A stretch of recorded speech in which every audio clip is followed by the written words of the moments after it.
ان اللہ یرفع بہذا الکتاب عمر بن سلمہ رضی اللہ تعالی عنہ 6 سال کا بچہ، قافلے آتے جاتے ہیں، چشمے پر ٹھہرتے ہیں، مدینہ طیبہ سے باہری چشمہ ہے، یہ بکریاں چرانے کے لیے چھوٹا سا بچہ 6 سال کا بکریاں چرانے کے لیے آ رہا ہے۔ اب جو لوگ آ رہے ہیں وہ وہاں چشمے پر بیٹھ کے کیا کرتے ہیں؟ ہم لوگ یہاں سے جاتے ہیں، چشمے پانی مل جائے کیا کرتے ہیں؟ قربان جاؤ صحابہ کرام پر، قربان جاؤ ان لوگوں پر، وہ چشمے پر بیٹھتے تھے، ساتھ پانی پیتے تھے، ساتھ اللہ کا قرآن تلاوت کیا کرتے۔ عمر بن سلمہ کہتے ہیں لوگ قرآن کی تلاوت کرتے، مجھے بڑا اچھا لگتا تھا، میں نے ان سے سیکھنا شروع کر دیا۔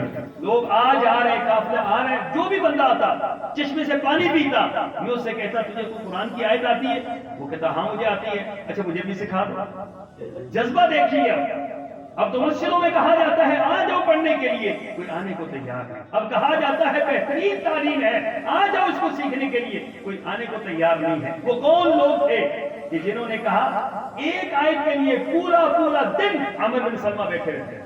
کوئی قافلہ آتا اسے کہتے مجھے کوئی آیت سنا۔ اب فرماتے ہیں رسول اللہ کا آرڈر آیا، فرمان نبوی رسالت آپ صلی اللہ علیہ وسلم سے آرڈر آیا، ہر علاقے کے اندر امام وہ مقرر کیا جائے جو سب سے زیادہ قرآن کا جاننے والا۔ میرے قبیلے کے لوگ جمع ہوئے، آپس میں ایک دوسرے سے پوچھنے لگے، نبوی آرڈر ہے، رسالت میں آپ کا حکم ہے کہ سب سے زیادہ قرآن جاننے والا وہ مصلی پر کھڑا ہوگا، سب سے زیادہ قرآن کو پڑھنے والا وہ مصلی پہ کھڑا ہوگا، جس کو حفظ ہے قرآن وہ مصلی پہ کھڑا ہوگا۔ بھائی کس کس کو قرآن یاد ہے؟ کہتے ہیں سب نے اپنی اپنی بات کی، آخر میں مجھ سے تو کسی نے نہیں پوچھا، کیونکہ میں چھوٹا تھا، 6 سال کا بچہ تھا، پیچھے بیٹھا ہوا ہوں، کوئی اہمیت ہی نہیں دے رہا۔ تو میں اٹھ کر کھڑا ہوا، میں نے کہا جتنے لوگوں نے یہ قرآن کی بات کی ہے، جتنے لوگوں کو جتنا قرآن یاد ہے، ان سب میں سے زیادہ مجھے یاد ہے۔ نگاہیں اٹھ گئی، دیکھنے والوں نے دیکھا عمر یہ کیا ماجرا ہے؟ بھائی تم نے کیسے یاد کر لیا؟ تم نے کیسے حفظ کر لیا؟ آج اس طرح قبائل آتے تھے، لوگ آتے تھے، چشمے پر بیٹھتے تھے، میں نے قرآن یاد کر لیا۔ اب لوگوں نے کیا کہا؟ لوگوں نے یہ نہیں کہا کہ قد چھوٹا ہے، لوگوں نے یہ نہیں کہا کہ عمر کم ہے، لوگوں نے یہ نہیں کہا کہ بچہ ہے، بڑے بڑے بزرگ موجود ہیں، لوگوں نے کہا محمد رسول اللہ کا فرمان ہے، اب مصلی کا وارث بنے گا تو عمر بن سلمہ ہی بنے۔ امامت کے لیے مقرر ہو رہے، امامت کروا رہے ہیں، قوم کے امام بن گئے، 6 سال کا بچہ قوم کا امام بنا۔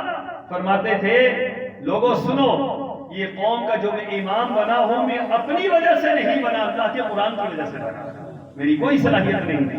اور پھر فرمایا کرتے تھے مجھے اللہ نے 2 فائدے دیے قرآن کی وجہ سے۔ ایک فائدہ میری معاشی مشکلیں حل ہو گئی، کپڑے پھٹے پرانے ہوتے تھے، بکریاں چرانے والے بچے کے کپڑے کیا ہوں، قبیلہ کمزور تھا، گھر کمزور تھا، کہا کہ لوگوں نے مجھے کپڑے دینے شروع کر دیے۔ انہوں نے کہا امام صاحب ہیں ان کو اچھے کپڑے دو، وہ مجھے میرے اللہ نے معیشت کا مسئلہ حل کر دیا۔ اور دوسرا قرآن کی وجہ سے اللہ نے وہ عزت مجھے عطا کی کہ بڑے بڑے لوگ میرے پیچھے کھڑے ہو کر میری امامت میں اپنے رب کی عبادت کیا۔